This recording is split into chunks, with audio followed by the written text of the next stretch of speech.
Power Rangers, a cultural pillar stone for any boy growing up in the mid-1990s. Now, I'm a millennium kid, however, but I do vaguely remember watching reruns of Mighty Morphin Power Rangers on Nicktoons. But I don't really remember being a Power Rangers kid growing up. You know what? Let me go ask my dad if I was. I'm sure that he would be able to remember. Dad? Dad? You here? Hey, Dad? Where are you? Oh yeah, I forgot. He went to go get milk after I told him that I liked anime and manga. Oh, and it seems that Mom has gone out as well. Okay, so why am I talking about Power Rangers?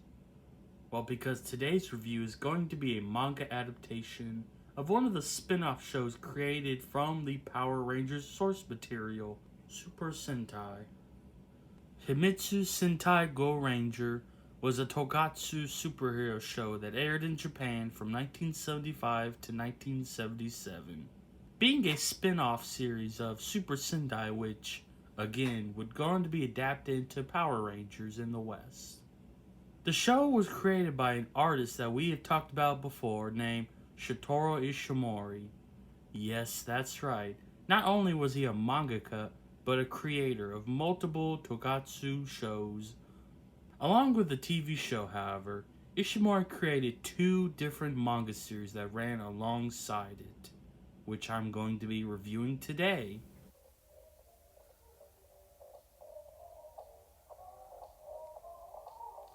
I've already talked about Ishimori before in my Link to the Past manga review, but just as a refresher, he was born January 25th, 1938 in Tome, Japan, and his career as a manga artist started in 1954 with the release of Nikki Tenshi.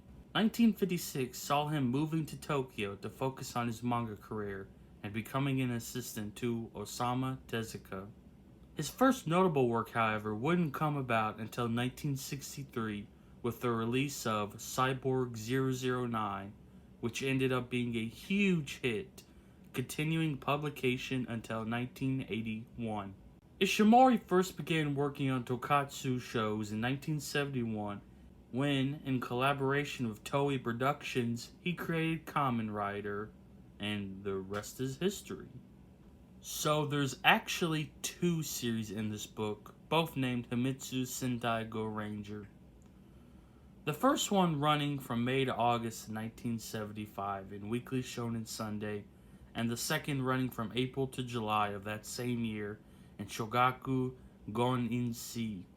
The first series closely follows the plot of the TV show, with the second series taking a more mystery/espionage approach intended for a younger audience.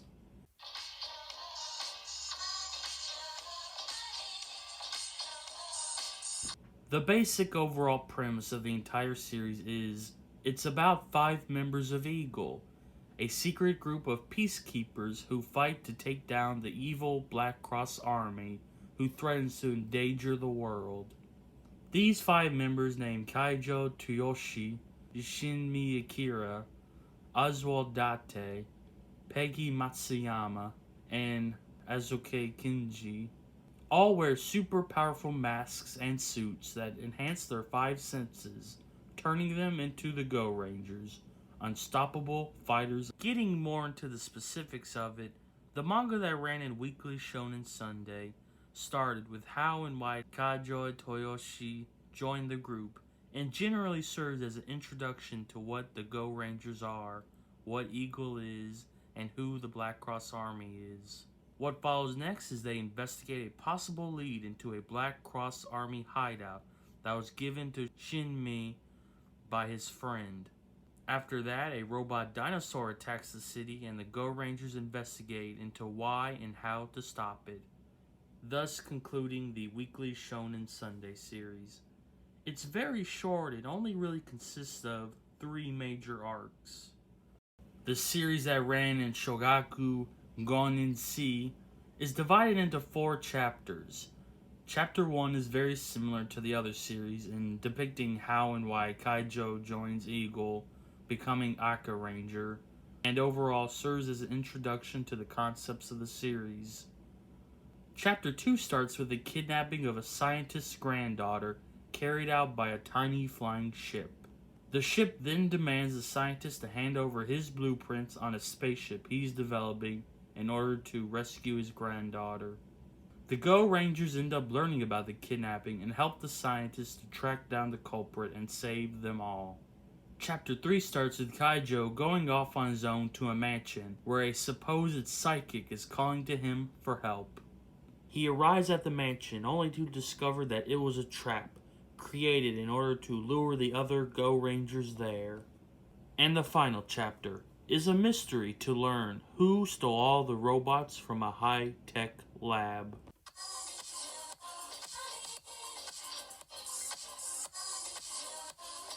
For both series, the art was very good. It's very reminiscent of Osamu Tezuka's style, which makes sense because Ishimori was once an assistant of Tezuka, working on such series as Astro Boy, but Go Ranger still feels very much like Ishimori's own work. His style to me is defined by his use of oversized panels and his presentation of dynamic action sequences, which we see in full force in this title. In both series, there is very heavy use of motion lines that makes the action feel very snappy. The fight scenes in the manga were also very well done for its time. Well, at least in the first series. I found that they were very well paced, choreographed well, and we even get interesting dynamic angles that adds to the overall action. The second series has less of this, however, due to the fact that Ishimori is working with fewer pages, resulting in more focus on story and less action. Moving on, I like the designs in this manga a lot. The designs of the individual Go Rangers were all very aesthetically pleasing and distinct from one another. And I like the designs of their vehicles, such as the Veribloom. Speaking of design, the look of the villains were a bit hit or miss for me. I really liked the design of this samurai villain, but the others tended to be real goofy, which was probably done on purpose. But some were just plain unoriginal, like this dude controlling the robot dinosaur.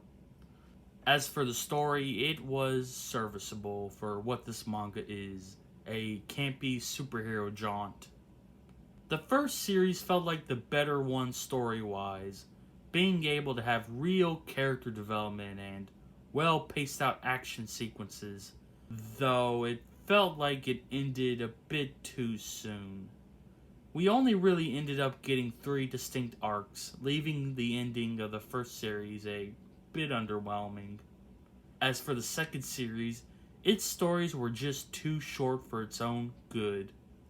The second series tries to take a more mysterious / espionage approach to the story, but everything just feels much too rushed. The villains were disposed of quickly, the mysteries were solved almost instantly, and we again got very little action. On top of that, in both series, it just feels like the Go Rangers' main strategy for disposing of the enemy is to destroy it with fire, which makes sense because I feel that they are a bit overpowered thanks to their suits. They do defeat some villains such as the Mirror Mask and the Robot Dinosaur in a clever way, but other than that, it's just keep on blasting till you win for them, which can make the series less interesting. The villains themselves aren't very clever either, again, in most cases being easily disposed of. Take for instance Clockwork Mask, who shows up only to be immediately defeated, but not only that, defeated while the Go Rangers didn't even have their suits on. They also have poor battle tactics, seemingly not fully understanding what they're going up against, which just makes them feel like cannon fodder. Take, for instance, the Mirror Mask, whose plan was obviously going to fail due to an obvious oversight.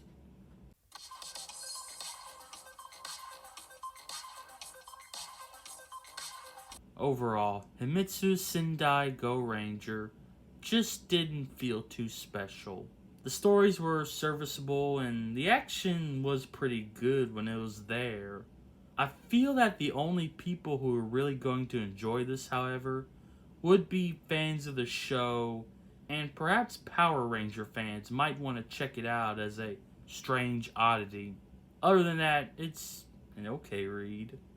I'm going to be giving Himitsu Sendai Go Ranger by Shitoro Ishimori a 6 out of 10. And that's the video. I hope you enjoyed it, and I hope you agreed with what I had to say about this manga. It was okay reading, just nothing too special or amazing. I kind of expected more from it for the impact that it would have, but that's alright. I hope to see you around again soon. Goodbye.